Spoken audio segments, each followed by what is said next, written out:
অনেকে খুব ক্ষিপ্ত হয়ে আমাদের ক্যামেরার সামনে বলে ফেলেছে তারা ভারতীয়, কোনো সন্দেহ নেই তারা ভারতীয়। তারা একটা মারাত্মক সামাজিক কথা বলছেন। তারা বলছেন যে বাংলাদেশিরা যে চিপ লেবার, মানে যে সস্তায় শ্রমটা দেয়, যেটা মইদুল ভাই বলছিল, মানে রাজমিস্ত্রির কাজগুলো পর্যন্ত বাংলাদেশিরা নিয়ে নিচ্ছে, যে অপরিচ্ছন্ন পরিবেশে, অস্থায়ী পরিবেশে থাকতে পারে রোহিঙ্গারা, সেটা আমাদের জল হাওয়ায় আমাদের পশ্চিমবঙ্গের হিন্দু বা মুসলিম তারা থাকতে পারে না।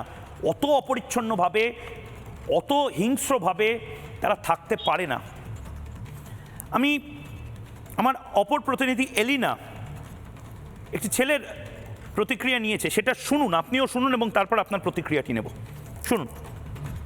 আপনারা কত বছরের বাসিন্দা এখানে? আমরা তো এখানকার লোক না, আমরা তো কলকাতার লোক, বুঝলেন তো। কোথায় থাকেন? আমাদের হলো নেউতলা বাড়ি, বুঝলেন তো। আমরা আমাদের দাদা কোথায় বাড়ি থাকেন? হয় আমাদের। আমি নারায়ণপুর, এখানে জন্মস্থানীয় বাড়ি। এখানে হ্যাঁ হ্যাঁ হ্যাঁ। কত বছর তা? তাও মোটামুটি ধরো 25-30 বছর আছে। 25-30 বছর। আচ্ছা, গতকালের পর আজকে একেবারে সম্পূর্ণ অন্য কথা তারা বলছেন। গতকাল তারা এখানকার মানুষজনই তারা বলেছিলেন যে তারা বাংলাদেশ থেকে এখানে এসেছেন, কিন্তু আগে হাঁটাতে হবে।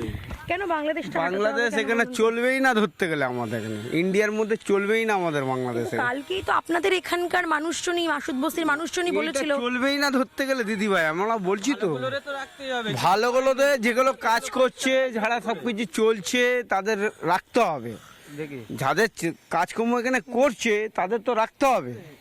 তারা নোংরা সাফ করছে, বাথরুম পরিষ্কার করছে, তাদের তো বাংলাদেশ থেকে যারা এসে কাজ হ্যাঁ করছে। হ্যাঁ তাদের তো রাখতেই হবে না।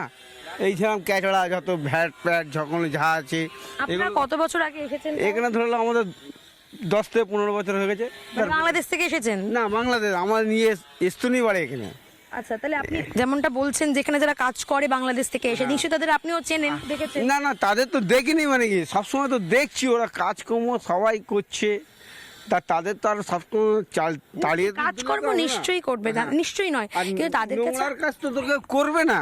এখানে নোংরার কাজ কেউ করবে না, বাংলাদেশ ছাড়া তো কারোর ক্ষমতা নেই নোংরার কাজ করতে। সেটা ঠিকই।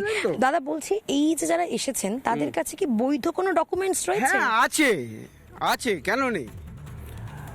শর্মাদা, আমি ক্ষমা প্রার্থী, আমি সম্পূর্ণ অংশটা দেখালাম না, কারণ আপনি সৈকত এবং ইন্দ্রজিৎ অনেকক্ষণ ধরে অপেক্ষা করছেন। কি বলবেন শর্মাদা?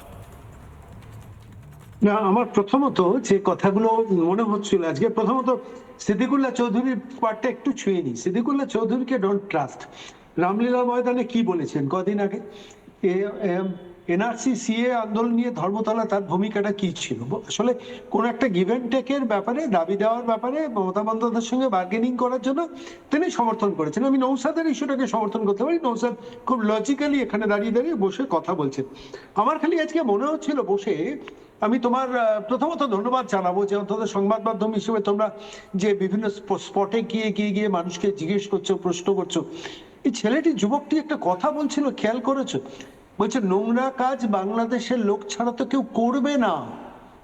প্রশ্নটা অন্য জায়গায়। প্রশ্নটা, আমি তোমাকে একটা কথা বলি ময়ূর, মুর্শিদাবাদের রাজমিস্ত্রিদের সারা ভারতবর্ষে একটা কদর আছে।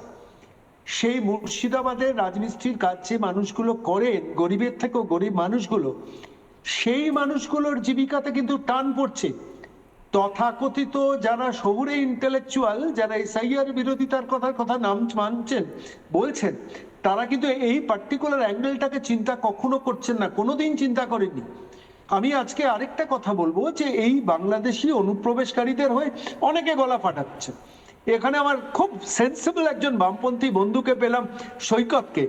আমার খালি একটা জিনিস মনে হচ্ছে যে 2002-এ যখন এসআইআরটা হয়েছিল এবং 69 লক্ষ মানুষের নাম বাদ গিয়েছিল, এই বামপন্থীরা কিন্তু সেই সময় এসআইআরটার বিরোধিতাটা করেনি। ঠিক, আমি শর্মাদা আপনার কাছে আসছি। আমি দ্বিতীয় অংশটা দেখাবো সৈকতের, ঠিক এইটা নিয়েই আমি উত্তরটা নেব। নানা ধরনের কন্টেন্ট দেখার জন্য লাইক করুন, শেয়ার করুন আমাদের ফেসবুক পেজ, সাবস্ক্রাইব করুন আমাদের ইউটিউব চ্যানেল।